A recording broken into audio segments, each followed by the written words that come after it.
Go ahead and unrecess our first meeting in August 2026. As a reminder for those watching at home or on video later, we went to recess at around 1:30 a.m. This morning. Getting through most of our agenda, but we have a few more items on it. So I'll go ahead and we're going to start with new business. That's where we left off. So Sheila, Do will we you? need to call the roll since the attendance is different? Oh, to be safe, yeah. Sheila, will you call roll? Ms. Peters? Yes. Ms. Buffalo? Here. Ms. Carroll's not here yet. Ms. Elwood? Here. Ms. Sample? Here. Ms. Hartman? Here. All right, thank you. All right, so going into new business where we left off, Sheila, will you please read item 15426? Council Bill 15426 is a resolution authorizing the offering for sale of approximately $39,765,000 principal amount of special obligation bond series 2026 of the City of Columbia, Missouri, associated with improvements to the city's electric and water metering infrastructure. Good morning, Director Liu. I think I'm kicking this to you. Yes, good morning. So this is just authorizing the actual, not the sale of the bonds, but for us to advertise for the sale of the bonds. We're estimating it'll be about $39 million, even though the project is 42. The bonds will be sold at a premium. And so that premium will be paid for by the purchaser of the bonds. And the reason it's sold at a premium is because the bonds will cost more than the face value, basically. So the interest rate right now is going to potentially be lower than when we sell the bonds. And so a premium is determined. Any questions for staff? If we could, since we did hold this off, can we ask Aaron to come forward to say what is the point of the sale of the bonds for this?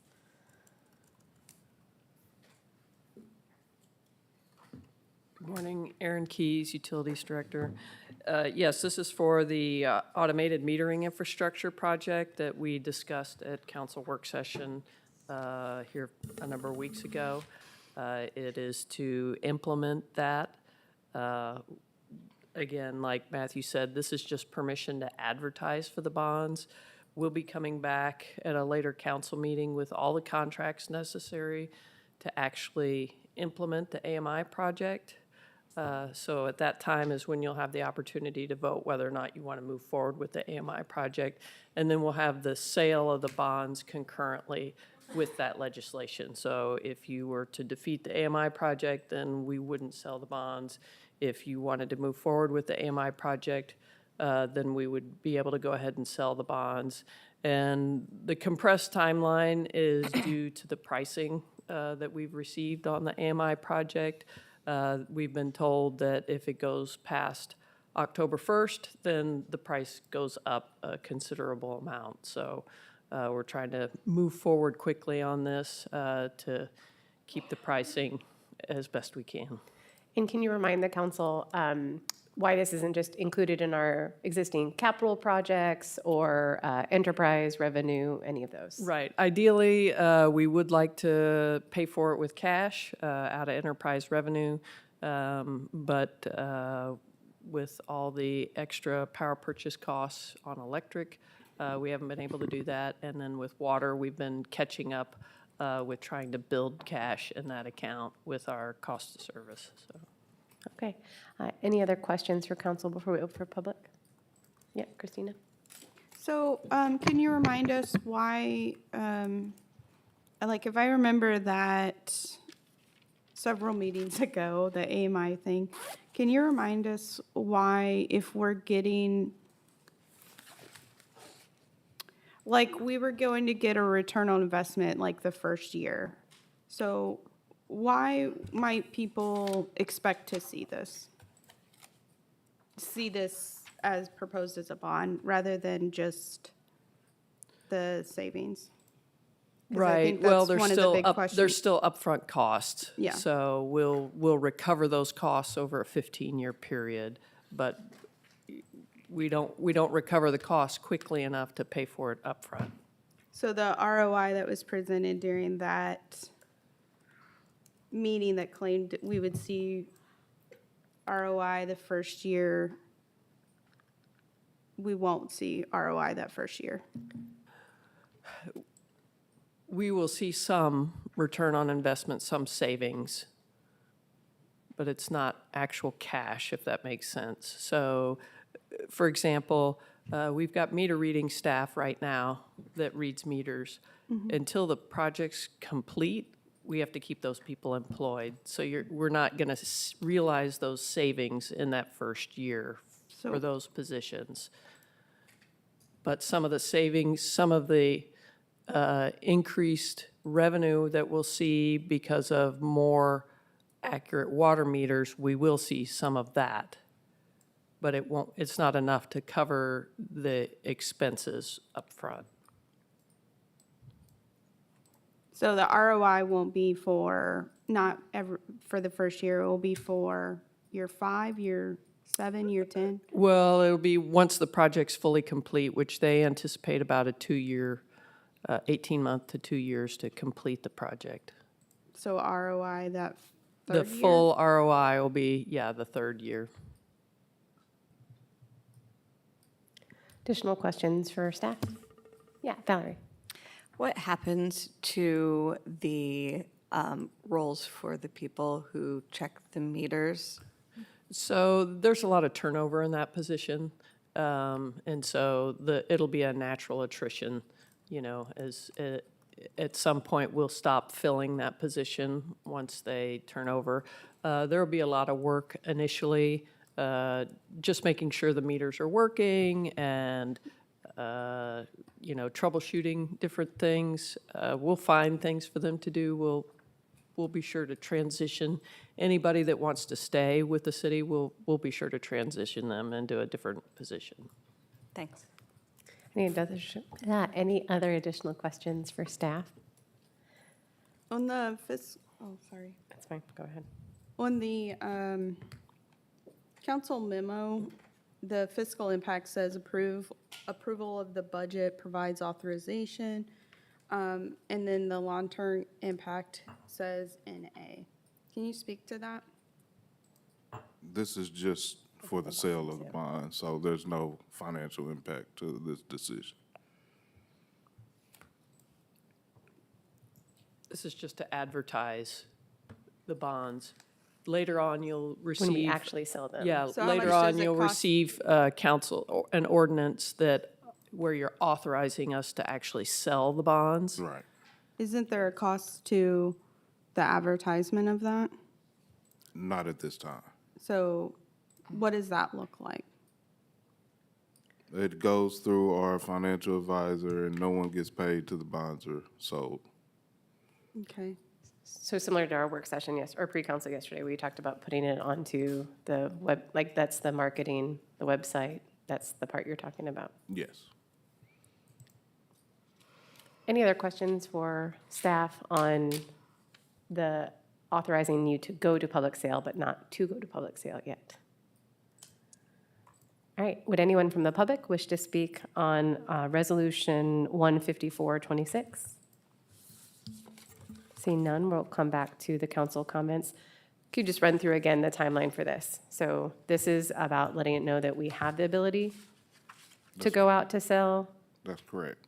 and then, keep going, sorry. Oh, no. So the bonds, we're anticipating that if everything goes through the council and everything is approved, the bonds will go for sale on Wednesday, September 23rd at 10 a.m. And that would be after approval. What's the council actions at the September 21st meeting? That's correct. Okay. Any other council comments? All right, Sheila, will you please call roll on Resolution 15426? Council Bill 15426, Ms. Peters, Yes. Ms. Buffalo, Yes. Ms. Carroll, Yes. Ms. Elwood, Yes. Ms. Sample, Yes. Ms. Hartman. Yes. Moving on to items under introduction and first reading. Sheila, will you please read the items under intro and first read? Yes. All bills are introduced by the mayor unless otherwise indicated. Bills 20626, 20726, 20826, 20926, 21026, 21126, 21226, 21326, 21426, 21526, 21626, 21726, 21826, 21926, 22026, 22126, 22226, 22326, 22426, and 22526, first reading. All right, moving on to our report section. Our first one is a request for UDC text changes. So I'm assuming I'm clicking this over to Clint. Thank you, Mayor. So this report included in the packet, it included a letter from Mr. Colbert, kind of outlining a situation with an existing building downtown, the Broadway Diner. The site where it's located is not going to be available for the location of that structure. And they point out that the building itself, due to UDC, MDT, and MDT again is mixed-use downtown, it's our downtown zoning, is such that in a majority of the MDT zoning, there are regulations that would most likely prohibit it from being relocated to a new site downtown. And he points out that the structure itself does have a bit of a history, does have some significance perhaps to the community. Architecturally, there is, I think, some significance to that structure as well. The request generally then is to ask the city and to ask the staff to evaluate and investigate options for allowing something that fits within kind of this unique box, if you will, to potentially relocate downtown. And there's a couple things that would prohibit it from being relocated downtown. The more significant requirements in the MDT is that generally, and I'm kind of speaking about the core of downtown, it's a little relaxed as you move west across Providence, but in the core of downtown, you generally have to have 2 stories to any new structure that you're built. And the Broadway Diner, if you're familiar with it, is not 2 stories. It is essentially a modular diner, so 1 story. And it is generally required to be built kind of at the property line. So we want that street face downtown that most people associate with an urban downtown. So there's likely scenarios there wouldn't be able to meet those. And so if wouldn't be able to be relocated as the UDC is written right now to say somewhere else within that core. So their request is to have staff evaluate ways to kind of carve out, I think, an exception for this potential unique situation. And so typically when we have requests kind of from third parties like this for changes to the UDC, we bring this to council and ask for authorization really to expend the staff resources to move forward with a text change. And so that's all we're asking here tonight. This isn't necessarily a request for support of any specific text amendments. We would essentially, if authorized tonight, we would go back, staff would produce something that they think meets what the requirements are here. And I appreciate the effort that went into this. There's a lot of good examples, I think, in here, and we may pull from that, but we may be looking at some different options as well. And so if we were authorized to do that, staff would put together a potential text change and take that through the Planning and Zoning Commission for a required public hearing, and then that would come back to council, and that's where the decision would be made. So I would suggest that a vote to authorize staff to move forward with this tonight is not necessarily a vote of support for doing this, but just that there's enough merit to this request that it's worth investigating. And Clint, can you remind us why council can't just say, yep, these look good, come back to us with an ordinance with these text changes? Right, so any amendment to the UDC is required to go through the Planning and Zoning Commission, and they're required to hold a public hearing for any of those text changes. So that would be the first step. And we would likely probably have a work session with our Planning and Zoning Commission. And then based on that recommendation, that would come back to City Council. What do you estimate that timeline to be, and is the planned redevelopment of the existing site impact, basically, will this negatively impact their ability to, if this were to pass, if these changes were to be proposed through planning and zoning, come back to council, would they still be able to meet the needs of the intent? I think there is a representative from the owner here. They might be able to speak a little bit more to their timeline. I think for our timeline, we do have a few items that our staff is working on right now, so I think this is something, wouldn't be necessarily an immediate project we would start on, but I think we would work with the applicant if there is some specific timelines, and if council does wish us to move forward this, we would work it in within those timelines, I think. Mr. Colbert, do you want to speak to the timeline of your applicant, your client, guest, customer? I don't know. Good morning, Madam Mayor, members of the council. Caleb Colbert, attorney at 1203 West Broadway. And I do represent Dave Johnson and the Broadway Diner, so I'm just representing the tenant on this particular site. I think his timeline is to hopefully have something ironed out by the end of the calendar year, Okay. if possible. Does that timeline meet planning and zoning's workload? I think we could probably do something along those lines that might be a little tight, but we can certainly, I think, make an attempt on that, so. Okay. Thank you, Caleb. Yeah, questions for staff or Caleb, who's right there? Betsy? Yeah, I need to hear again, like, we can't just ask the staff to come back with an ordinance. We need to go through the UDC and actually amend the UDC for this one movement.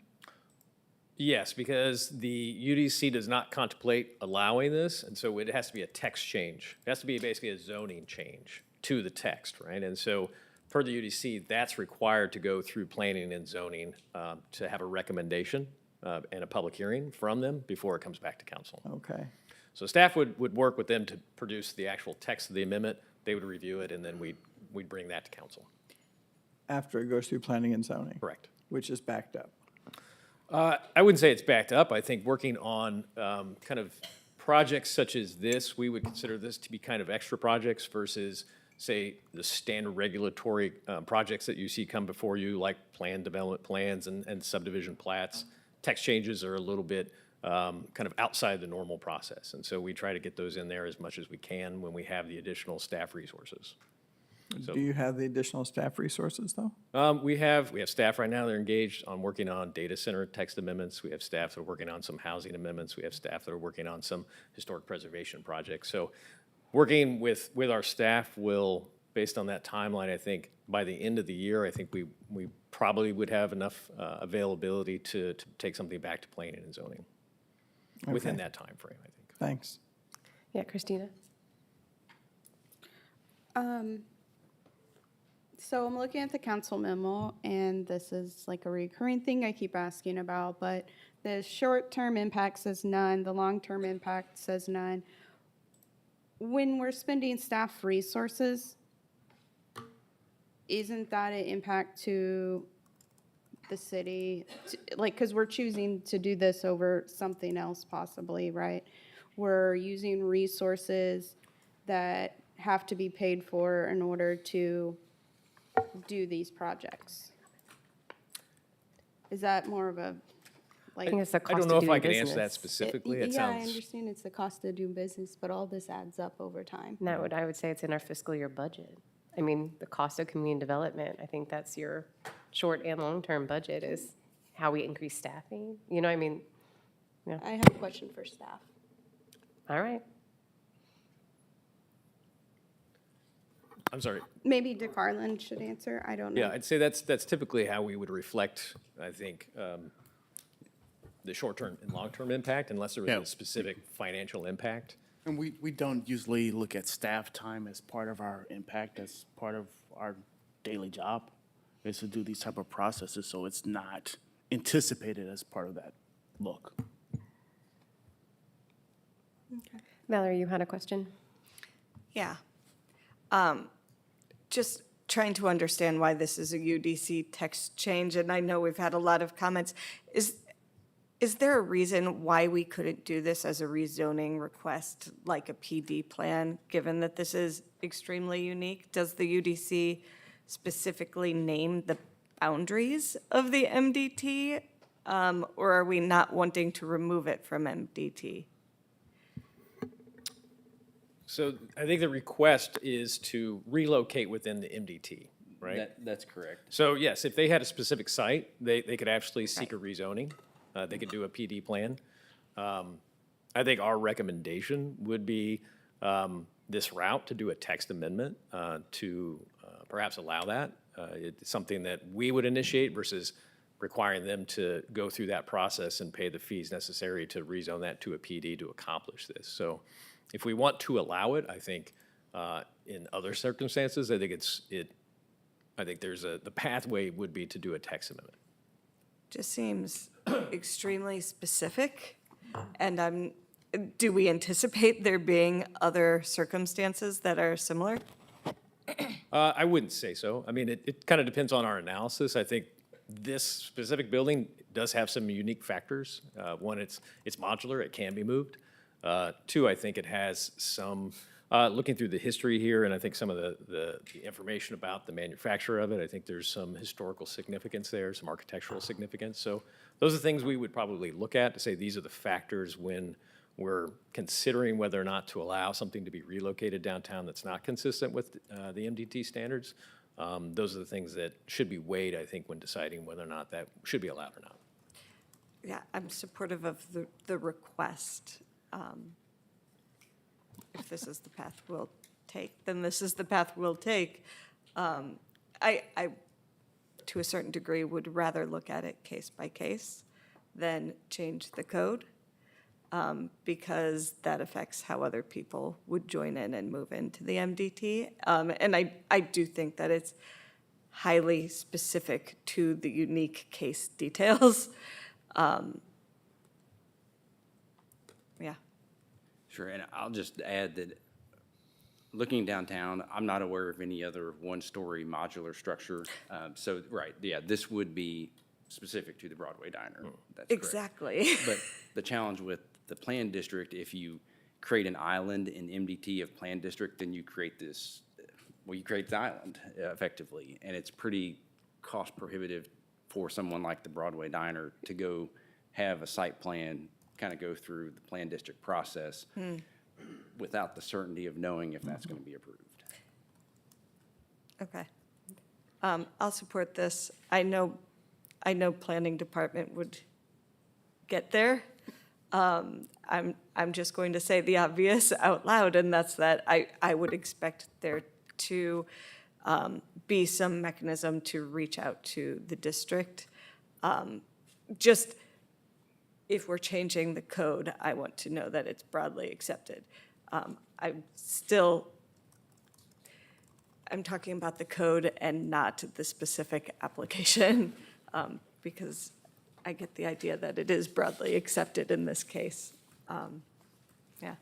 And there are some other exemptions already built into the MDT for historic structures, civic structures, museums, things of that nature. So I think there is a way to kind of dovetail that in that creates a broad exemption that still would only likely apply to Broadway Diner. Yeah. Yeah, Betsy? I think I would go with the staff's recommendation. Yeah. I mean, we can try, because I'm the same way, Valerie, but if this is what the staff thinks we ought to do, then I think we ought to just go ahead and vote on this. Yeah. Any other questions for staff or comments on this one? If not, I'll make a motion. Did you guys have a comment, anything you want to add? Okay. I'll make a motion for the Planning and Zoning Commission to review potential text changes associated with this request. Do I have a second? Did we have public comment? Second? It's a report. Thank you, Betsy. All those in favor, say aye. Aye. Any Aye. opposed? Nay. Okay. One no, Yep, and Betsy seconded it. correct. Okay, thank you. All right. Next up is Report 4226. This is our requested education outreach report on the pedestrian safety ordinance. I see our police chief walking up.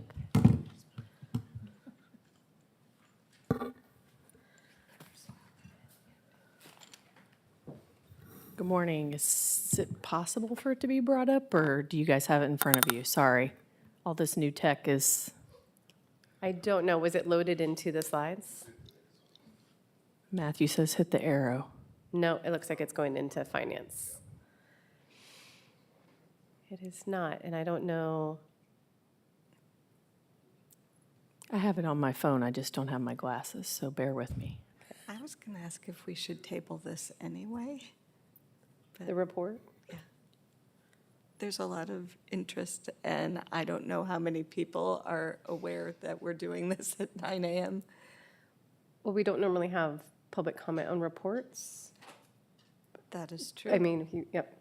I mean, they want to see it, but Do you have, you say you don't have slides to bring up, so we'd have to click into what you had attached to the agenda? Yeah, it's only the attachment that was in the report is all I had anyway. Is there a way we can get that pulled up, because if people are I'm watching online? Yeah. Carlin, can you see if maybe somebody can pull it up from the podium here? Is it on the extra? Hey, Albert. We're seeing a guy who can probably fix this problem. Yeah. Yep, thank you, Albert.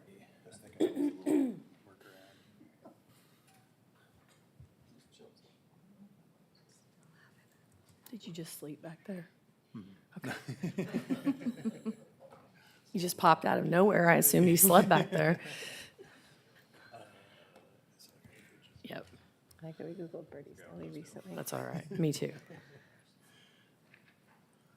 While you're bringing that up, I noticed that you had recently searched for Birdie's Deli. I'll just remind us all, it's Restaurant Week, so encourage you to participate in different And restaurants. it's Vegan Chef Challenge. It is Vegan Chef Challenge.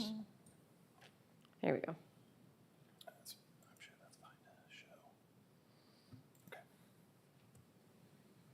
Aha. And you can make it larger for no glasses. If you I even know how to If you do click that. the 3 ellipses on the right, you can probably go to presentation mode, maybe? It's a PDF.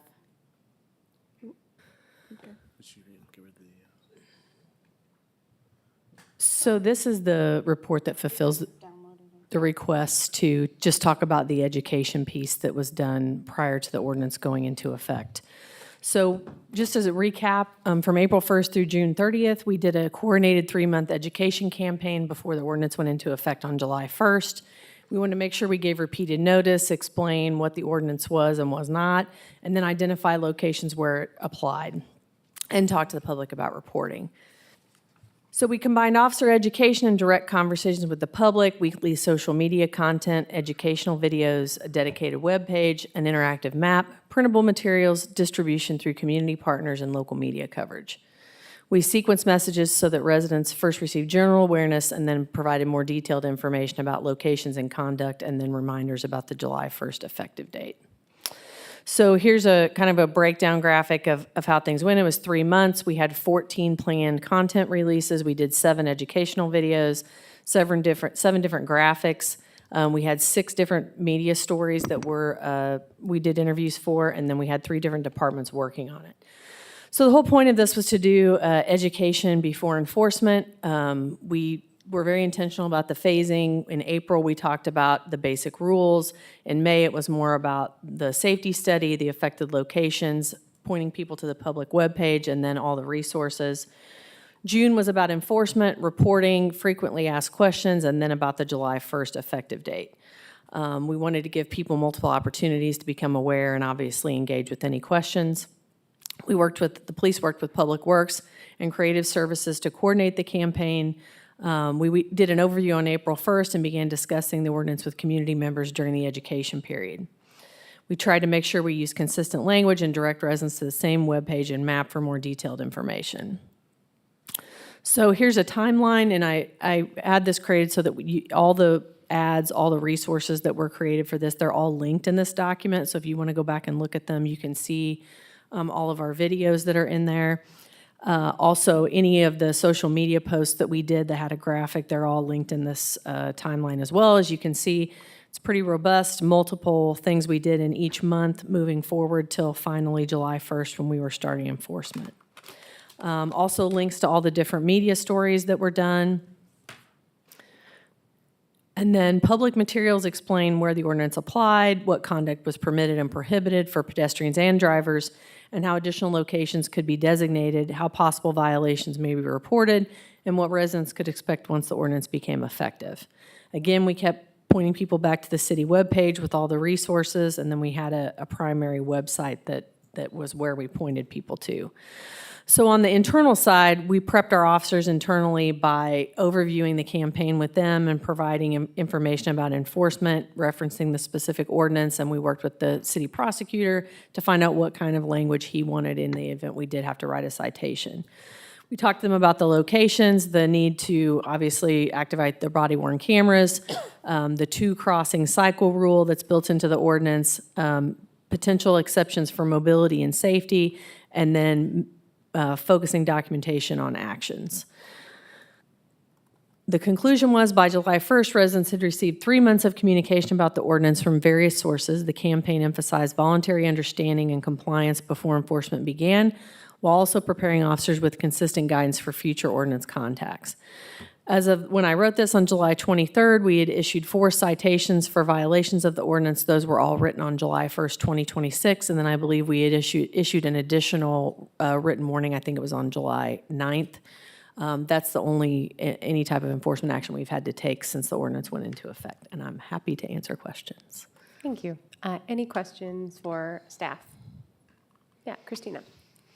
You mentioned that was the only additional, like, how much resources are we spending checking to make sure that these spaces are cleared or in compliance? Well, I would say far less than we were previously. I mean, one of the, I would say, roadblocks that we have is one that we can't influence too much, and that's how calls come into joint communications. So if someone does call 311 to report someone in an area that's prohibited, they go through a series of questions with joint communications. Unfortunately, we don't have any control over how joint communications labels that call.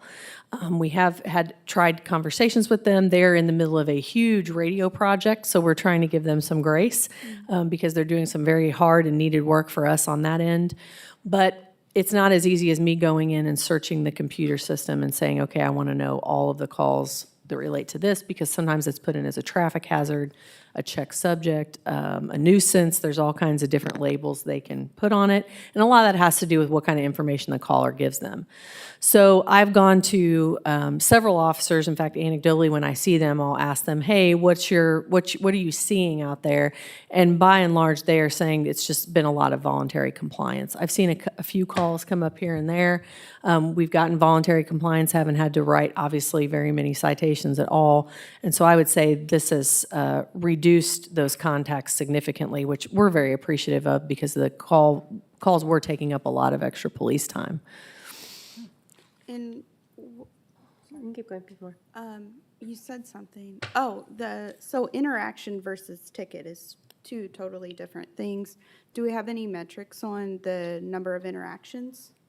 No, like I explained, there's no really way for me to be able to pull all the calls out of the system. Okay, sorry. If an officer is, you said you asked the officers and you said that interaction is down. Yeah, anecdotally, as they're driving through the community, do they see people still in the median, or do they feel like it's less? And they've overwhelmingly said they've seen far fewer people in the The median. visual, Yes, not actual absolutely. in contact with someone. Yes, haven't had to have those interactions because they're just not out there. Gotcha, thank you. No problem. Additional questions for Police Chief? Yeah, Vera. When you talk about the officer preparation piece, I know one of the big questions when we were implementing this ordinance was that two crossing cycle rule. Can you talk about what the training for that rule was and what that looks like in terms of when you are enforcing? Yes, so Assistant Chief Mark Fitzgerald was kind of tasked with putting this together since he manages most of the uniform folks. And so he put together some very specific guidelines and talked to them, really used the language in the ordinance and talked to them about the why. Very receptive to that. People understand. They're out there every day, and so I think they have a good kind of view of when this would apply and when it wouldn't. And so the other part of this is too, since the interactions have been so infrequent, normally we would go back and say, oh, we have body-worn camera video. We can go back and look and see how this is going. But thankfully, I'm not upset about the fact that we've had to have low enforcement levels. We've really not had, this really has not risen to the surface of being an issue. So I think that front-end education, we did a training of sorts in our Power DMS system where officers have to go in, they have to read all the documentation and acknowledge it. And so I think that really helped kind of push it out to everybody ahead of time and be very thorough. And then also, obviously, the watch commanders talking about it in shift briefings. They heard about this probably as much as the public prior to it going into effect. And I think that plan worked really well. So I'm thankful for his work on this. additional questions for staff? Yeah, With well, the- I have a question. I was just going to ask you, so this is, went into effect, we adopted it in the spring, went into effect in July. This is the education report. Will we continue to receive sort of what the education, training, updates on this, or enforcement of this ordinance is?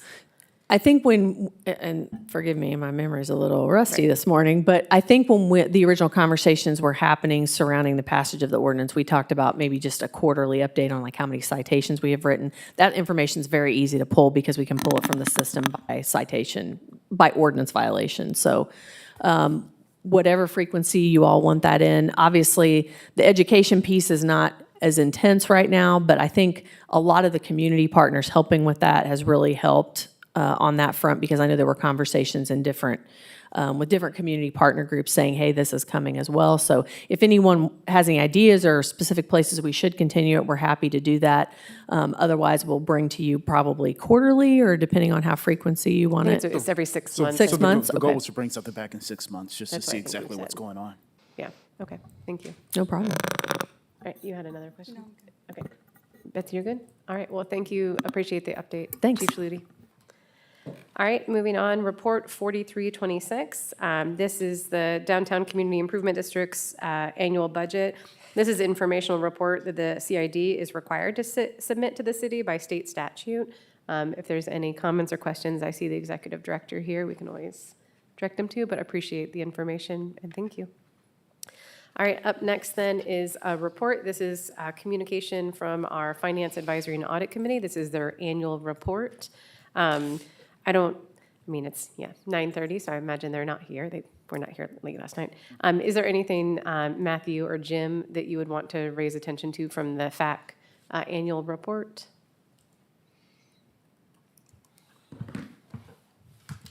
No, just that this is our first annual report, and it lists out a little bit about the committee, significant actions, routine financial oversight, and then some key business items for the year.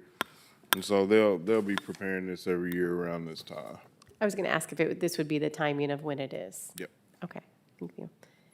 You had your hand up? Yeah, I just wanted to, I know I've been asking a lot of questions, so I was kind of looking to, okay.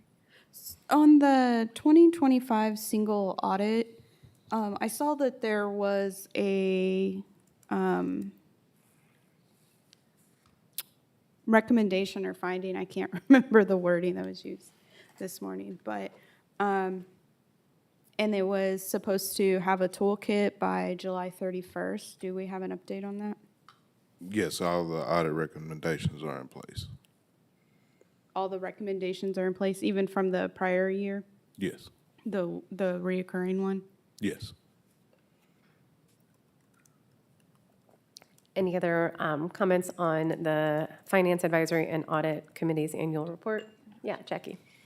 For the budget timeline, can you expand a little bit on the potential changes that were discussed for the timeline for the budget creation? I believe this was just to get the fact in front of the budget, right before it was sent to council, so they could approve off on it. And that was put in place this year, and approval is with the budget. I believe it was in this agenda. If not, it'll definitely be in the next one, where they basically said that they approved the presentation of the budget. Perfect. Thanks. That's what I wanted clarification on. Thank you.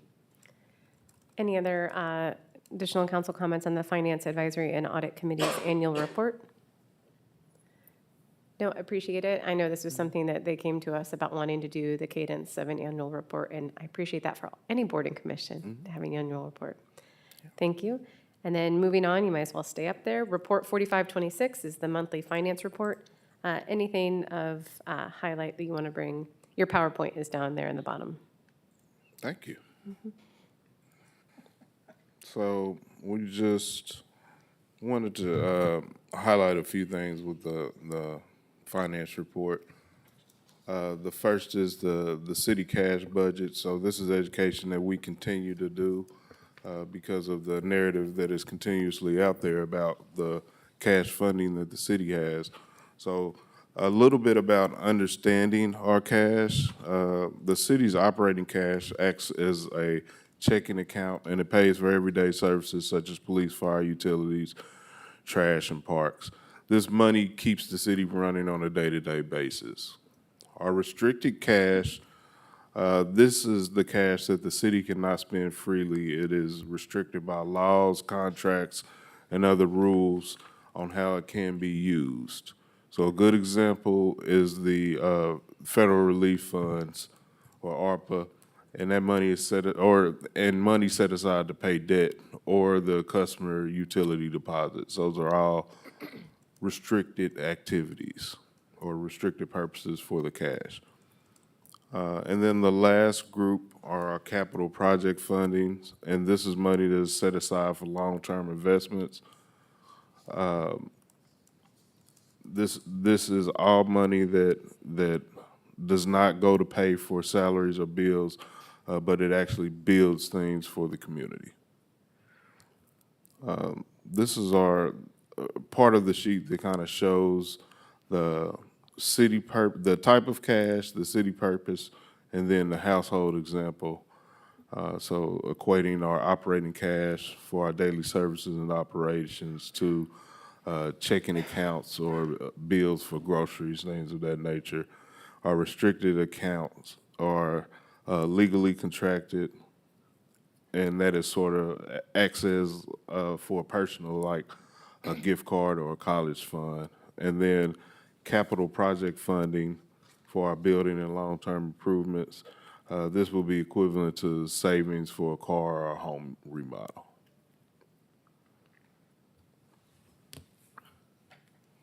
Okay, so here is the quarterly breakdown of our pooled cash for Q3. So as you can see, from quarter to date, the total cash balance is down about 1%, and year to date it is down about 1% as well. In the following slides, we'll kind of break down the nature of those changes. So for operating cash, we had a quarter-to-date change of 4%. It's at $224 million. The largest driver of this change was the utilities. It was up 9%. This is a kind of a cyclical thing you see with the utilities at this time. We continue to kind of build up their cash reserves, and then October 1 is, you guys know, the budget gets approved, and a lot of that money gets moved into capital projects. So kind of seeing that buildup of cash in this quarter is pretty typical. The other thing I'd kind of like to highlight is the general fund cash. It is down 5%. And again, this is a cyclical thing as well. Our large majority of our revenues for the general fund come in the second quarter with property tax. So that's usually the high point of our cash, and then we usually spend that down through the rest of the fiscal year. Moving on to restricted cash. This is down 2%. It's at $5.9 million. The largest driver of this is the ARPA funds, so you can see that was down 42%. We have, as of 6/30, we had $4.4 million left in ARPA money. I think everybody knows by the end of the calendar year, we have to have all that spent. The other kind of large decrease was in special revenue fund, where it went from 26.8 to 23.9 million. There were several appropriations out of transportation sales tax into airport projects over that time, and that's kind of been the big driver of that decrease. Jim, before you go on, just really quick, because we'll ask this every time, how are we on pace with spending down the ARPA funds? And I don't know if Rebecca's here. No. Can't see. So we have, I believe, 2 contracts that we are reporting on, like to the federal government, that have around, I believe the 2 of them together have close to $3 million remaining on them, and that's that Burrell and CHA. Okay. She can speak to the others. Thank you, Rebecca. Sorry, I didn't walk fast enough. We're expecting we're expecting all of the funds to be utilized in the selected time frame. We provide the city manager a monthly report that shows how the ARPA spending is occurring and everybody is on track. Okay, great. I appreciate that. Yeah. Yeah. All right, sorry, Jim, you can move on. Right. So moving on to capital project cash, this is down as well. It's down 5%, and the total in there is 208.6 million. This is also kind of a cyclical thing we usually see as construction kind of starts and continues through the spring and summer. That cash balance typically decreases. The biggest driver of that decrease is water. That's that water treatment plant. I think Aaron mentioned yesterday that it's nearing completion, and as you can see, over the year, from last year to this time to this year, it's dropped over $20 million.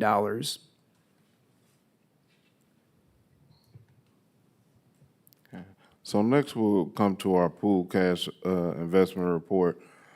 Normally, what we plan to do is have the cash balance report quarterly, this pool cash investment report quarterly, and then your general fund overview quarterly. So they should come up 3 months in a row on a rotating basis.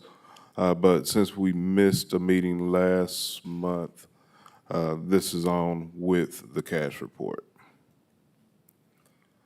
And so just a little overview of our investments. This is how our portfolio looks as of June 30, 2026. We have about $521 million in investments.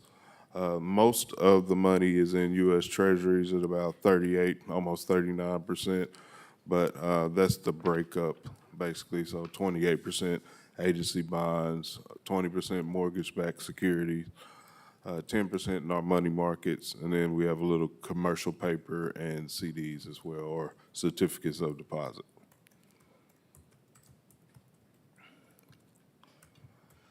Here is a breakdown of all of those different investments and their average yield, and then the total average yield as well. So as of June, our average yield is 4.16%.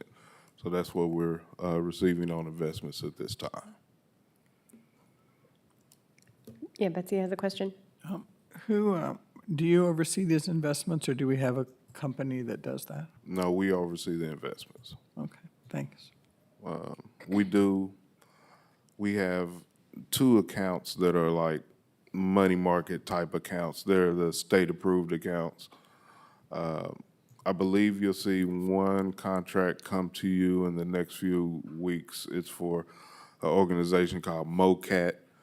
MOSIP is the other money market type fund that we use, and they're both state-approved accounts. Okay, thanks. And I think looking to the previous report, our Finance Advisory and Audit Committee also work on our investment policy that you Yes. have put together and review it annually. Yeah. Appreciate that.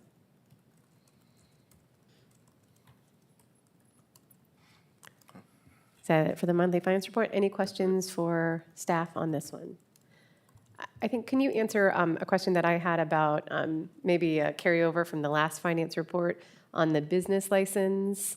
In your monthly finance report, it said that we were going out to educate. Can you clarify that? I think that was a oversight, and that's my fault. I didn't see that part had not been updated. And so the business licenses have all been issued. Hold on just Or a the second. renewal requests have been issued? That's correct. I do not remember exactly what the percentage is. Hold on just a second, I'll get that for you. We had a really high percentage, though, in responses. I believe you said 81% renewed by the June 30th deadline? Yes, and that's much higher than it's been in the past. And a lot of that is attributed to the new, we've been doing a lot more online versus in person, and the businesses have reacted to that a little. They've reacted to that better than coming in and filling out paperwork. Appreciate that update. Any other questions for staff? All right, no, thank you very much, appreciate it. Thank you. All right, now we'll go to general comments by the public. Would anybody from the public wish to speak?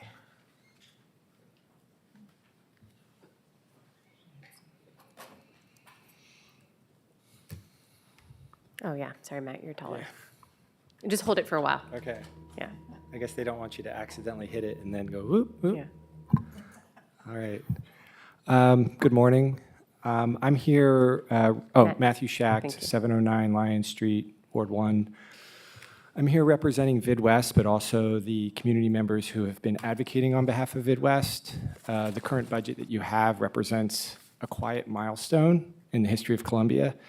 It will be the first time in 18 years that the city has decided to terminate funding for community media and has no plan to renew it. This has been a public concern for over a year now, and the public has been actively engaged for 10 months. In that time, there's been 0 public listening sessions, no conversations with staff where the public could talk to somebody for an extended period of time. All the meetings have been closed doors. All of your meetings about the topic have been closed doors. And so the advocates on this issue feel pretty dissatisfied.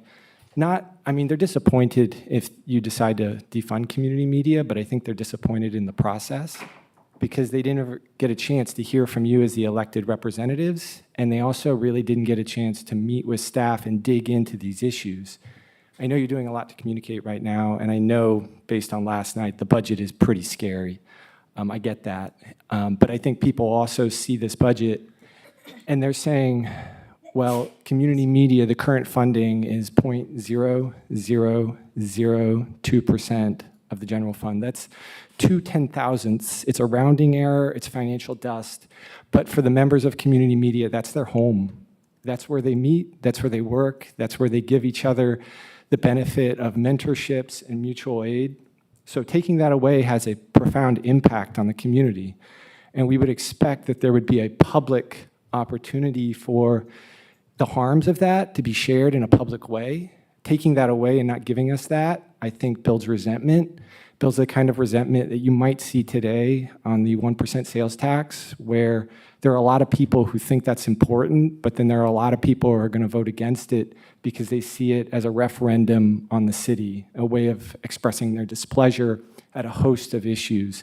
I think that's a really dysfunctional way for our community to operate, but so be it. Function is not in prevalence right now at many levels of government. So I'm here to encourage the council to do 3 things. One, I would instruct your communications department to make some time for the community, make a public event where all the members and supporters of community media, and at this point, there's a petition with over 670 signatures. There's an active community media center with over 310 members. There's donors, there's longtime supporters of community media. All of these people want an opportunity to talk to staff and talk to you if you're available. Second, I would ask your staff for options in the budget. Just say if we were to fund it, what would it look like? Give us some options. And then third, I would recommend having a triggering process. If staff eliminate community or a service, you should know about it. Thank you. Thank you, Matt. Anyone else from the public wish to speak? Seeing none, we'll go to council comments. Betsy, we'll start with you. Well, I was going to remind everybody that tomorrow was voting day, so I guess I'll remind everybody that today is voting day. And I see some of you all have voted and have your stickers. I think I had something else, but I can't remember what it was, so I guess I'll save it for 2 weeks from now. Okay. Valerie. Yeah. I think we have a lot of work to do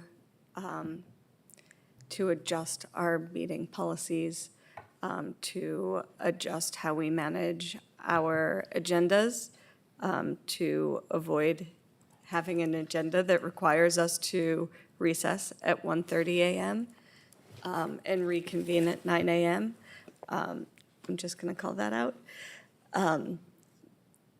The comment that I had planned to make deals with the utility assistance program. I'm understanding of the need for the cap. I am still wanting to fund that.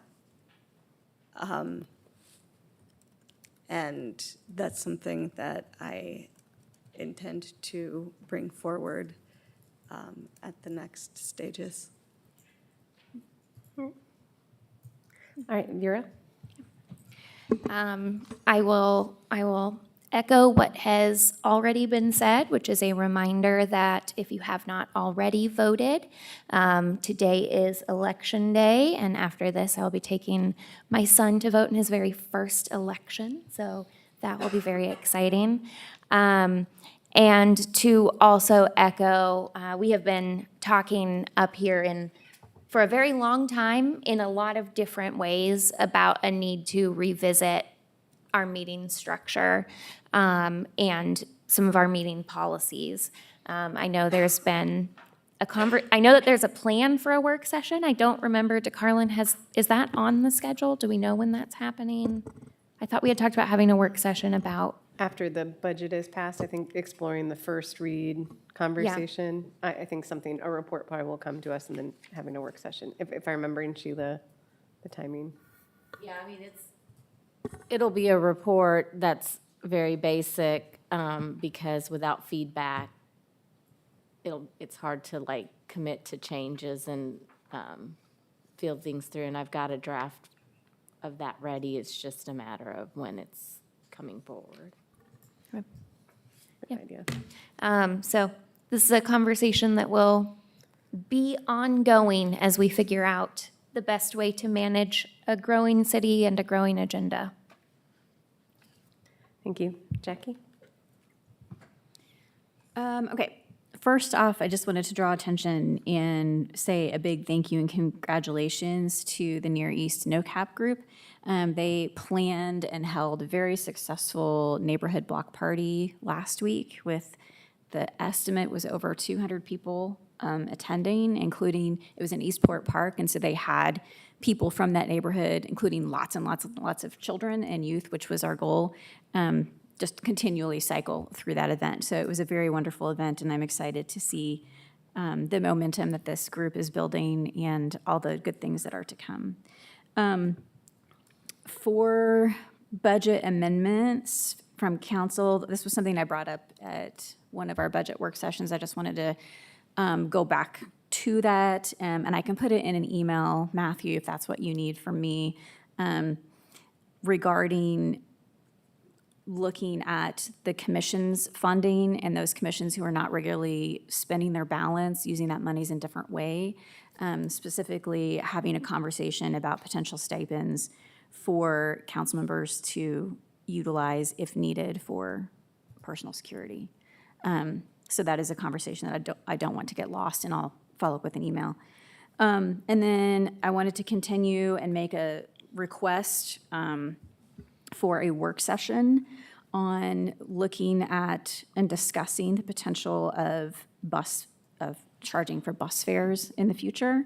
So we've already have information on the cost of what the fare box installation will be, the timeline for implementation. So I think my vision for what this work session is that council has a conversation on, are we going to implement this? When are we going to implement this? So we can begin planning for future transit changes and improvements.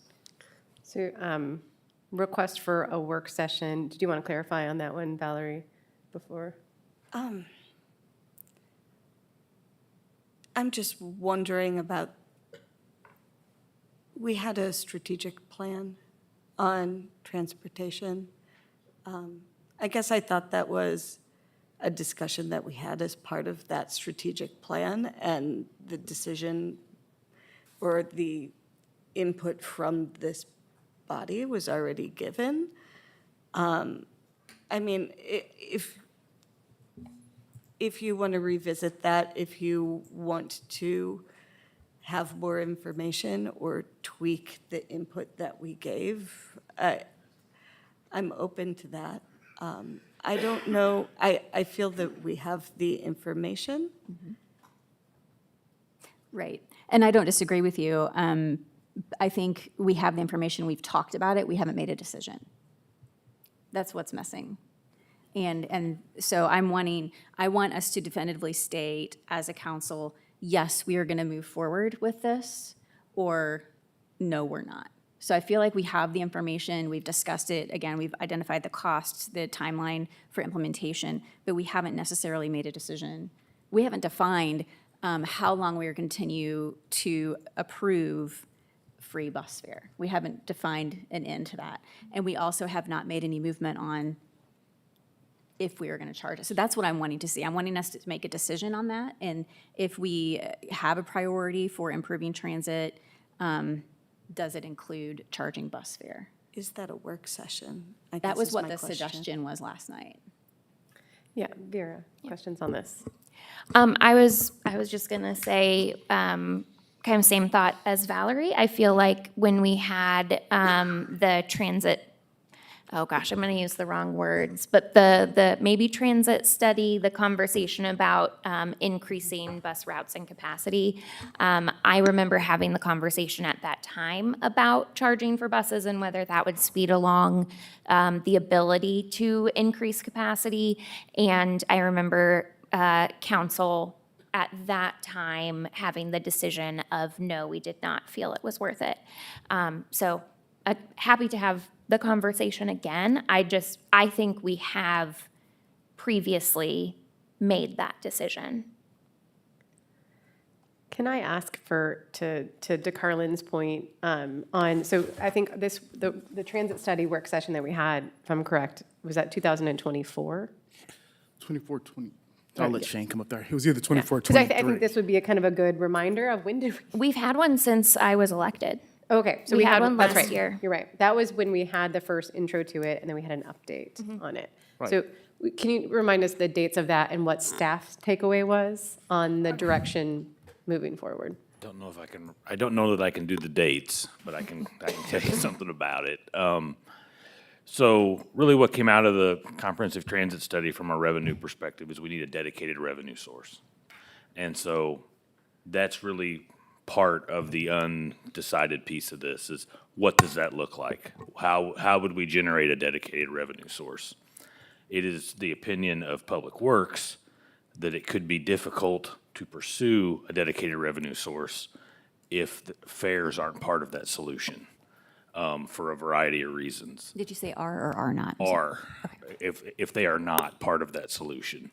I think it'd be difficult, should you decide to go for a tax or something like that. I think it'd be difficult to do and remain fare-free. I don't think that would be I don't think that would be looked upon positively. We also have concerns that everybody knows about that occur when we are fare-free in both fixed route and in paratransit. Both issues could be mitigated somewhat by having a fare, in the opinion of Public Works. That being said, it'll take about a year to implement, and so my concern has always been finding close to $600,000, pursuing implementation, and then remaining fare-free for an extended period of time, making those obsolete, technology getting better, something like that. So I really need some confidence that if we're going to go to the cost to put that in a utility that doesn't have any money to speak of, that we're going to follow through and start fares that following year. So that's what we need in transit. And I think that's where maybe my frustration is, that I feel like we had a good, robust discussion and we got information and then just kind of stopped. And it's kind of a stunted discussion. And the bringing up of the renewal kind of prompted that feeling in me saying, okay, how long are we going to do this? Because we've had all these conversations about a dedicated revenue source for this, and we know that transit needs to improve. I think it's a goal of most of the people on the dais. Why did we stop talking about it? So just as a note, October 21st, 2025 is when we had an additional update on this from the transit study. So yeah, we had originally November 24 and then October 21st, 2025, if you want to go back and look at the agenda and the minutes for that. And I think to Jackie's point, I think we asked at that time for kind of a review. I think at that time you mentioned that for every 1% you raise fares, you see a 3% drop in ridership. At the same time, we know that large part of our ridership is Mizzou because of our kind of partnerships that we have with them. And so I think at the time we talked about, could we form something like a feasibility and funding task force, like something looking at that relationship with the University of Missouri. does that need us to direct for staff to start those inroads with the university to look at? Or what direction, DeCarlin, would you like from council on that feasibility? Yes, I think, if the goal is actually to move forward with some type of robust system, we really need to talk about what is that dedicated revenue source and what does that look like? Having partners with MU makes sense because that is part of how we get funding. I think the other thing that we worry about is that there's rumblings on the federal level that if cities remain fare-free, that the federal government will start pulling its funds away from that city because you're not paying your part. And so those are things we really need to discuss and kind of be prepared for. What does that look like? And so I think having these conversations are important. I think ideally, if that's a direction, I think actually forming something that says, okay, we're going to look at what are possibilities. Yeah. And I think one thing that we've proven in the last few years is we can't control anything that's happening at the federal government and its Absolutely. influence on us. So I guess the question I would ask is that whether or not this request for looking at these feasibility and funding would be a task of the Public Transit Advisory Commission, or is it portions of the PTAC as well as the additional partners that we're looking at that might be. Now, I know that the University of Missouri obviously has a seat on that commission, and so not sure what, but it could be the sort of thing that we direct staff to come back to us with, like, what would that look like? A report to form a feasibility and funding task force for transit for building out the system that the transit study told us to. If memory serves, the PTAC annual report indicated that they looked favorably to returning to fares. So that part of the discussion has happened. I don't mind taking something back to them and getting an updated version of that. I'm happy to do that. But we've talked to them about this exact same situation, and that's the conclusion that they came to as well. And that's why I believe that was in their last annual report to you all. As far as what we do beyond that, I just need some direction from you and the city manager as to what that looks like, what those conversations are, where we're headed with this. We have lots of discussions with MU about the current service we provide that got expanded, not this year, but last year. I think they're pretty happy with that. When you go beyond that, outside of campus, I think that's a very different conversation. I don't know where that might go. In the past, it hasn't gone super far, but we're willing to have that if that's what you want us to do. You could refer this then to PTAC to bring back to us. I'm just torn because and again, this is my own personal frustration, because I feel like we've talked and talked and talked, and we've had discussions, and we've had reports, and we have all the information. I want to either decide as a council, yes, we are going to define when the free fares end and when we are going to begin charging fares, or no, we're going to keep it fare-free. And that's really the direction I'm looking for from my fellow council members, is because we have the information. We've already received it. We've talked about it for months. Let's freaking do something. Yeah, Christina, question, and then I'll ask if the cost of the fare boxes, I think, was a new decision item that is not approved for this coming fiscal year, if I'm correct.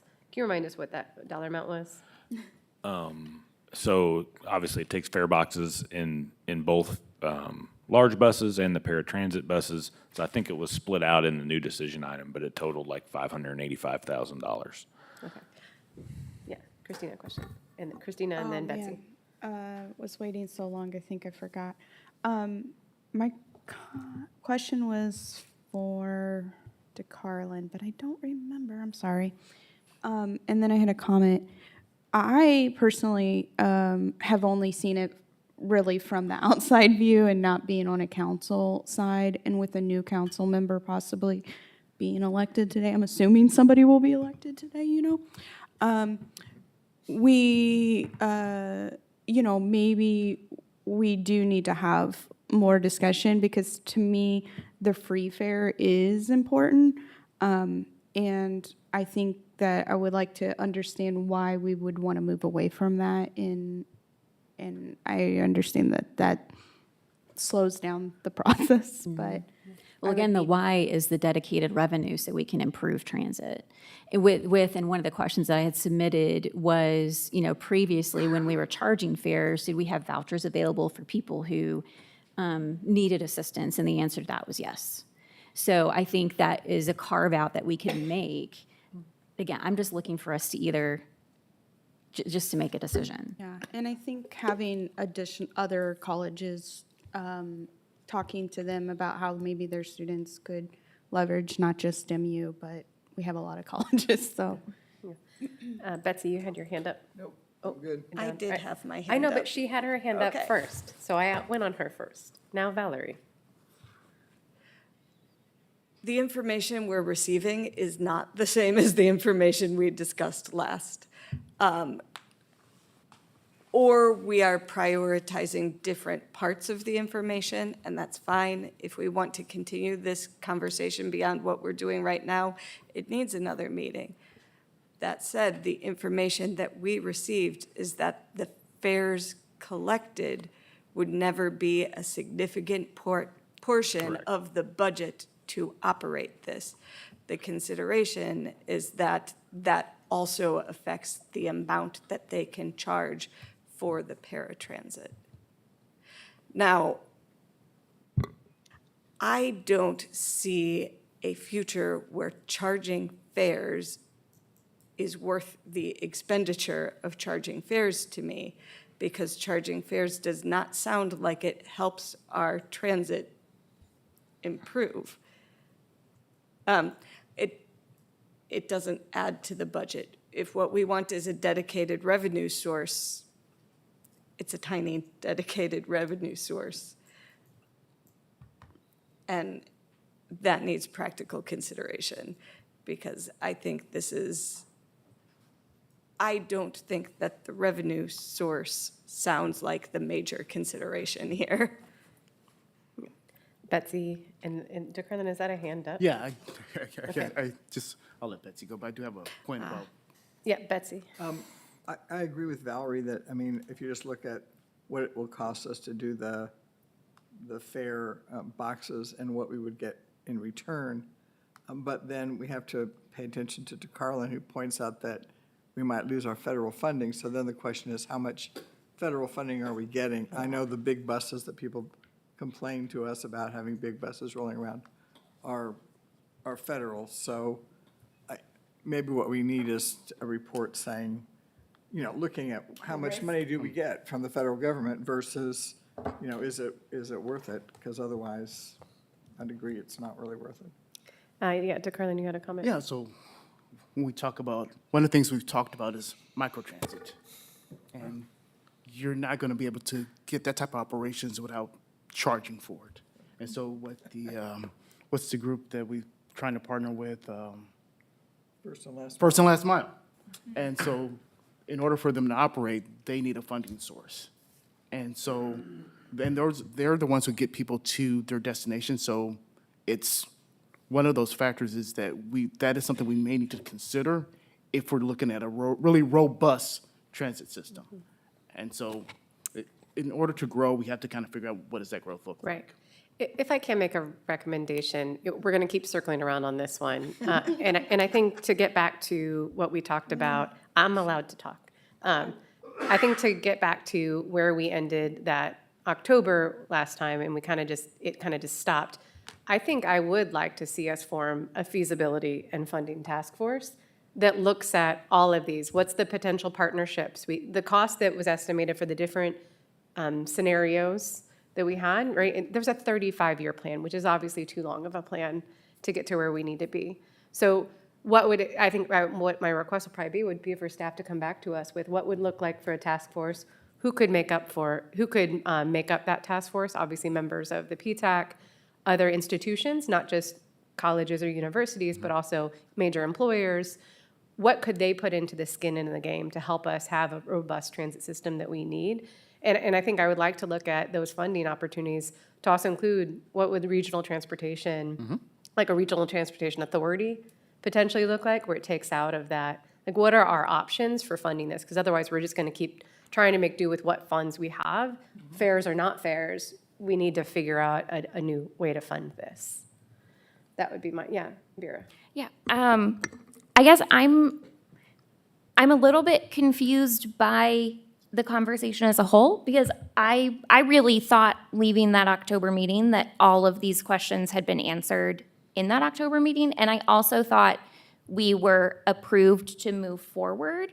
So I have that, in my notes, I have that in 2026, we were gonna pursue local funding.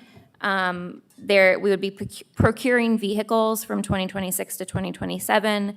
We would receive the draft schedule of when those vehicles would be procured with this fiscal budget that we're talking about, and that it would go, Tier 1 would go live in Q3 of 2027. Was that not what we were talking about at that meeting? Were we not moving forward? Was it like a hypothetical schedule? Let's pray for Shane. I think I'm a little confused on what you're referring to be honest. As far as returning to full service, that we did the start of the summer. We've been working to have enough employees to be able to do that. As far as the procurement of vehicles, that's all done with federal grants. It takes a long time to get those to come in.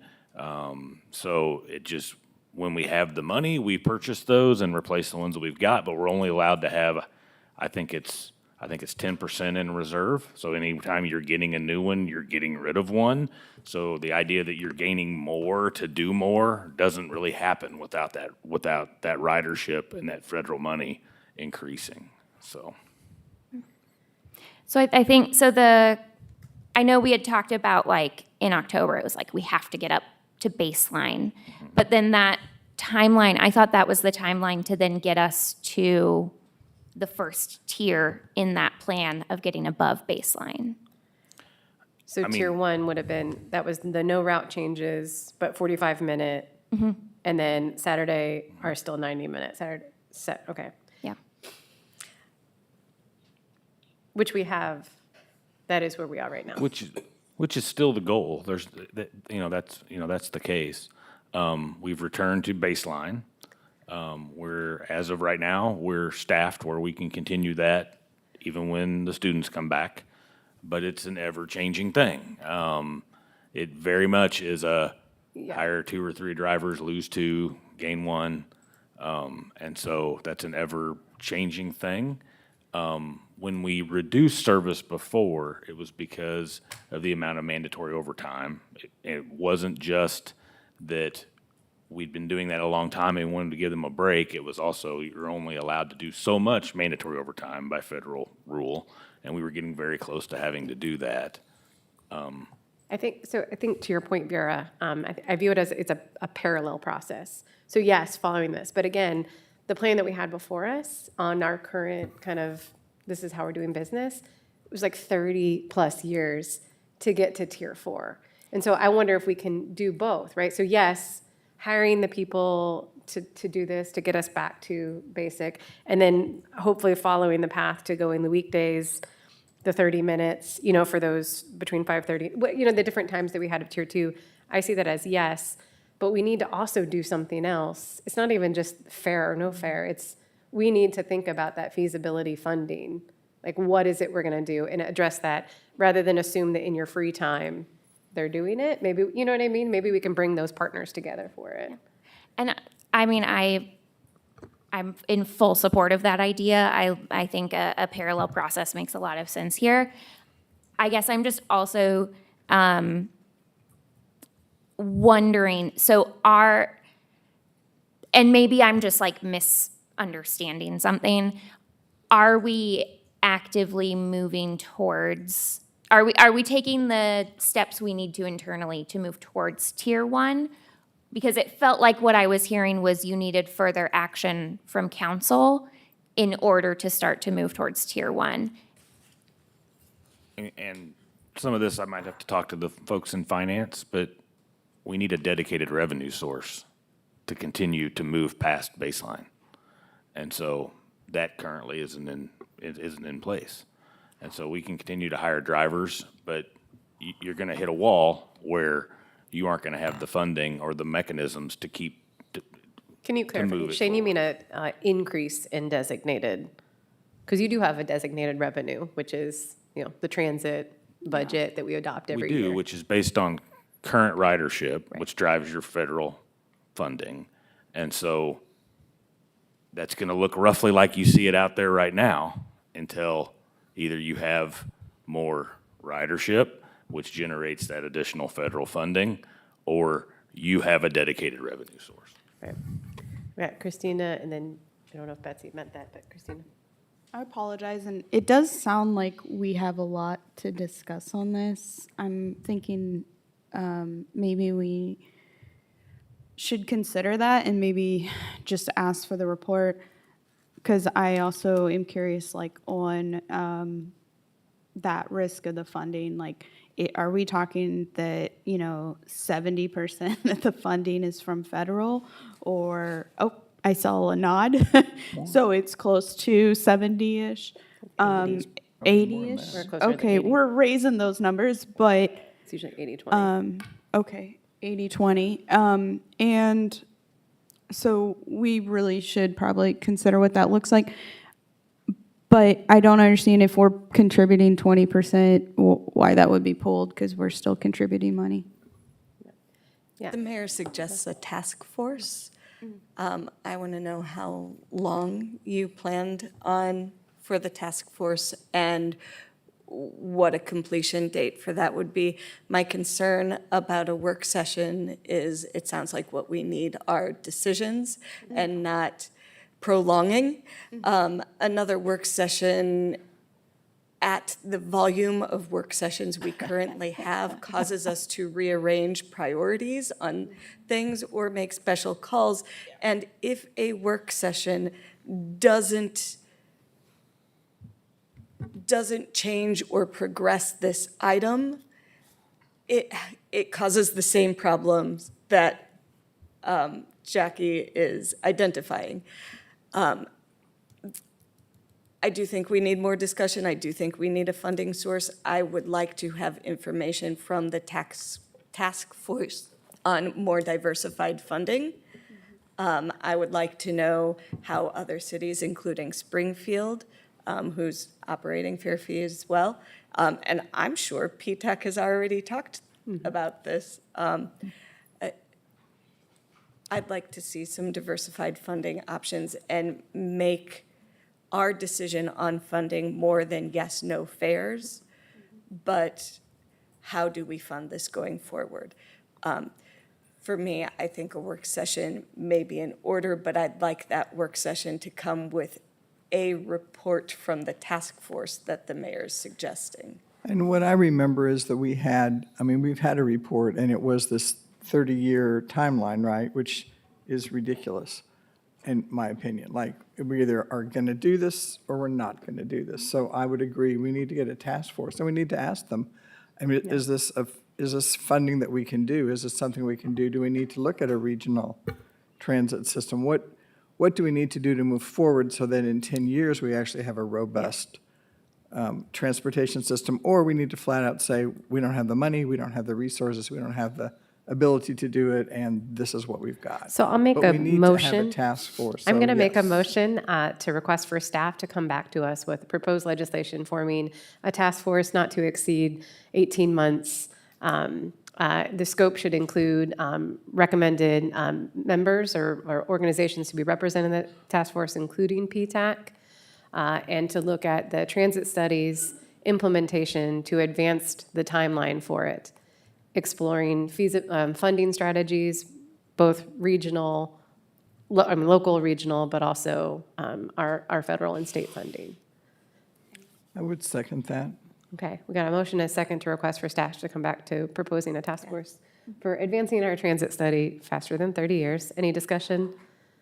Why Yeah. 18 months? Why not 12 months? Because I know the theoretic, actual something coming to us. It's If it can come back before 18 months, great. But I'm just thinking about once we actually get the people on it, get them coming into meetings. All right. Just knowing how I'll leave these other ones have 18 worked. months or sooner. How about That's right, 18 No- months or no so. longer. No longer is No what I longer think I than said, no 18 months. longer than. Okay, all right. Any other discussion on the request? All right, all those in favor say aye. Aye. Any opposed? All right, thank you for that. Jackie, anything That's else on it. your Thank com- you. your Sorry. council Please comments? stop, Jackie. No, I'm just kidding. Bless you. All right, Christina. Okay. So I think I would like to echo some comments about, that conversation went longer. But Valerie had made some comments earlier, and I just want to echo those. Obviously, today is voting day, so get out there and vote. Some of the other things that I've been working on or talking about or trying to stay informed about is the transmission line work. So I see that we have a stuff on Be Heard. There's a interested parties event at the Activity and the ARC Recreation Center between 1:30, 3:30, and 5:30 to 7:30 on Tuesday, August 11th. So coming up very soon. If you have comments, please get out there and do that. I also want to talk a little bit about a thing that I had been made aware of, and some of the work that the Office of Violence Prevention has been doing, which I echo Jackie's statement in how that was the no-cap thing. That's a great part of that. But I also am aware that there's been some issues getting data to some of our external partners that we had made agreements with, and I understand that it is a complex system because we're talking about sensitive data. We are talking about lots of people and agencies involved in that. But I would like to, if possible, get a update so that we understand the strategic view of where OVP is going, and also the status of the project that we have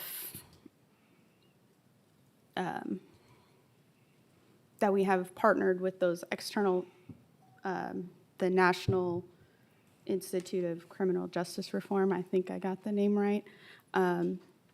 And understanding what the status is on that. So you're looking for, I think, Is this DeMarcus. like an update, or are you asking for a report? If the update could happen, that would be Marcus great. can- If we, DeMarcus can give a real if quick I need to update. make a motion for a report, I'm happy to do that as well. And DeMarcus can give an update on the report, and I think if we want to talk about the data that you were concerned about, Jill can speak on exactly where we're at with that as well. I didn't want to say either way because I wanted to give you guys the flexibility of what you needed time-wise on I'll that. let Jill talk about the data first, and then DeMarcus can give an update on where we're at with the strategic plan. Sure, what questions can I answer about the data part? What is driving the pause, maybe, to getting that information to the team that needs to do the analysis, and why is that being held up for so long? For Sure. several months, I believe. So the police department doesn't have the authority to release CJIS information, which is Criminal Justice Information System data, outside of the police department. Unless it's to another law enforcement entity, there's obviously still safeguards surrounding that. So because the group that we're working with is not another police agency, we have to go to the Highway Patrol and say, hey, what are the boundaries here of what we can and can't do? We have been tried for several months. We have a very lengthy email chain going back and forth about trying to get answers on those fronts. Unfortunately, I can't make the Highway Patrol do anything. But obviously, they are very busy too, and so we needed to get with their legal staff. We were finally able to do that, I think, within the past couple weeks. I think that's right, Matt. I'll look over at Matt, and I think that's about the right timeline. Our legal advisor actually spoke with them, got some good guidance, and so we've been able to move forward, or sometime in July, I don't remember the exact date. Oh, so has the data been released to our partner, or there's just been talks? I'm sorry, I'm not sure. That's okay. I couldn't really tell you that there's a lot of different pieces of this. There's actually interviews they want to do in person with staff on top of the actual data that they want. And so there's multiple parts to this that are going to have to happen, but we will now start the process of, okay, what's the exact data that you want? Where is that housed? We have it in a lot of different places, obviously, and then facilitating getting that to them. So those conversations are ongoing right now. Yeah, and I'm just going to add that it's not just as simple as just saying, here's the data. We have to set up, IT has to be involved and set up those, the portals and all of the protocols and protections for that CGIS information to ensure the integrity of the exchange of information. And then ultimately, when it comes to developing the report, there will be certain, they're going to have access to closed information. And that closed information has to be redacted and reported out separately into a confidential document to which the public doesn't have access. So there can be a public document and then an appendix that they are comfortable with that could have some of that data. So they really are setting up all of those protections, and that will take some time even. I would say that might take you 30 to 60 days just to get the protocols and the protections set up that CGIS is comfortable with for that information to be shared with the consultants. But they've got all the thumbs up from the Deputy General Counsel at the Highway Patrol and their CGIS program manager. So it's in the works. How long has that taken to just get to that point? Long time, Probably about 90 days, more or less. at least. And then DeMarcus, did you want to give your update? So you're asking for an update on where things are with the whole outworking?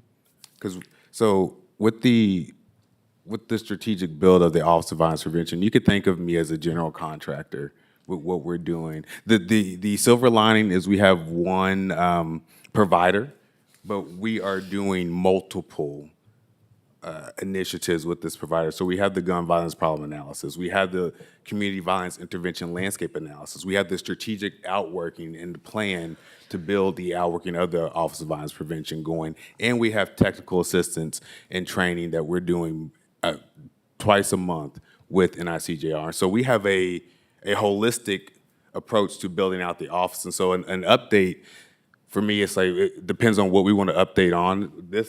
The program that we're working with Columbia Police Department is the gun violence problem analysis.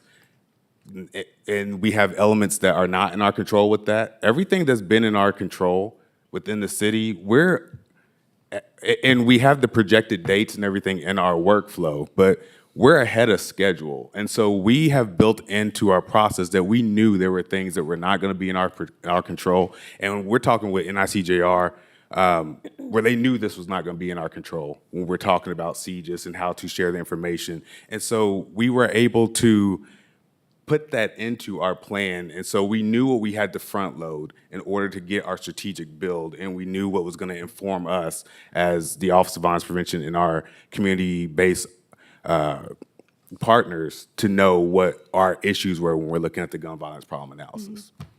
Are there any programs that you are like, with that being behind schedule, because I think that you were hoping to have the data already, does that impact your ability to implement any programs or pause that in any way? Not at all. And so again, looking at the analogy of the general contractor, so projected dates, behind schedule would project that we actually are not able to draft our strategic plan, and we're not able to actually move on our community violence intervention landscape analysis or things of that nature. So we are not online with our projected dates, but we have been able to work forward with that, because what impacts our strategic plan is actually the community violence intervention landscape analysis, which we're way ahead of schedule. We're projected to be done with that in September. We're at design here in July. Well, was July. In July, we're at design. So we were able to use that to impact our strategic plan. So there's nothing we're we're behind schedule with as far as building out with the Office of Violence Prevention. And again, NICJR was very clear, and I say the NICJR, I'm not mentioning personal names because Shantae, I hate to let people know that Shantae is no longer with the NICJR. She works for the state of Maryland. Her direct report is the Governor Wes Moore. So, but we have friends in high places.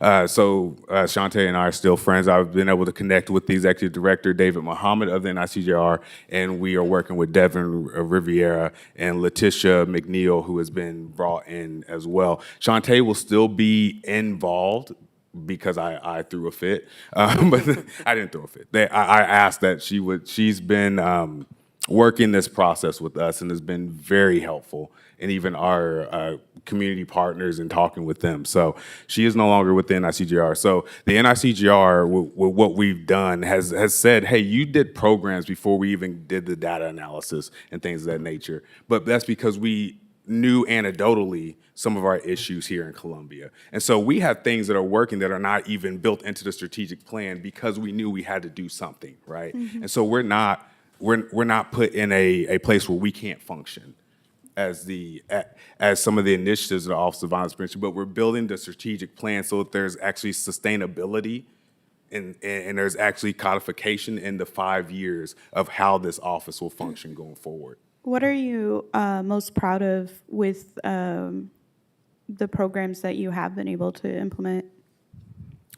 I would say one of the things, and Jackie mentioned this, or excuse me, Councilperson Sample, but the NOCAP group, when you talk about violence intervention and prevention, it only moves at the speed of community adoption and community implementation. And we have a group of people in a huge swath north of 70 and east of 63 who are doing the thing, right? They are owning and saying, this is our neighborhood, this is our community, and we want it to be enriched. And you have people who didn't talk to one another and didn't really cross paths purposely, now working together and implementing strategies to say, how do we enrich the community? How do we bring resources to places that have been overserved, under-resourced, right? How do we make sure that our neighbors are doing okay? That is something that the NICJR said, hey, we want that. We want NOCAP. And we talk about that. But they said we want why? Because we have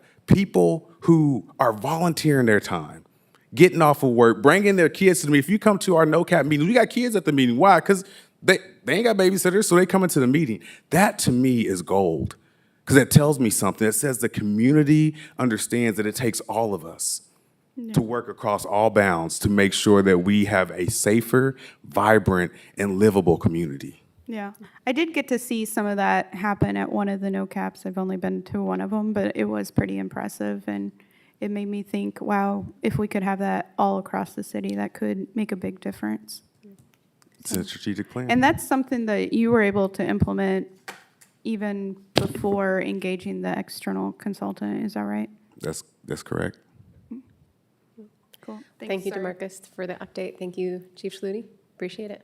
Appreciate the opportunity to talk about this publicly. I think there were some pretty baseless rumors that the police department was trying to drag this project down, and I think DeMarcus knows that's certainly not true. Unfortunately, bureaucracy is a thing, but we'll get there. Yeah, appreciate the update. All right, any other updates? I'll go from mine. I just want to, there were a couple of items on the consent agenda that were related to special events. That I know we're going to have an update in October about our special events process, but it looks to me like, rather than these being special events, it's like we just want to close down an alleyway every Friday and Saturday during the semester. And I have concerns over that. It's no longer special. It's just extending a business's footprint into our public space with concerns. So I guess in looking at other cities, I would like to make a motion, and this is based on talking to other cities as well as city staff, for staff to bring forward legislation that amends the city code to limit the number of permits by a single business to 5 per year. This is looking at recommendations of what is for special events downtown rather than every weekend. So along with any other recommendations to ensure that businesses are not expanding their footprint into the public right-of-way on a continuing basis that would be appropriate. that makes sense for that was the motion. Do I have a second? Second. Second, a discussion on the request that I have. Can you just repeat the piece Legislation? about how often? Yeah, so the recommendation was 5 per year, and that's based on kind of like event street closures for, if there's Summerfest or like events, not just every Friday and Saturday during football season or whatever. So thinking about more of a special event rather than just expanding for Friday. Gotcha. Any other conversations on it? All right, we have a motion and a second to bring forward that legislation. All those in favor say aye. Aye. Any opposed? All right, appreciate that, going forward. And then I'll also just add that, like last night, our next meeting is also looking to schedule to begin at 6 p.m. I think we have something like 4 or 5 public hearings on it. It's obviously the first budget public hearing. So I really do encourage, any questions we can ask beforehand, sharing your answers that you have at the council meeting, but trying to get that done so we can have multiple opportunities for community to speak, preferably before 10 p.m. so that they can be here and give us feedback on these important things. So remind us for that going forward. And then also just a reminder, it is Election Day, so go out there and have your vote heard. Any staff updates otherwise? All right, appreciate the flexibility with the recess. I would probably consider doing it again next time if we get ourselves to after 1 a.m. making major decisions. All right, so I'll go ahead and adjourn. Just because.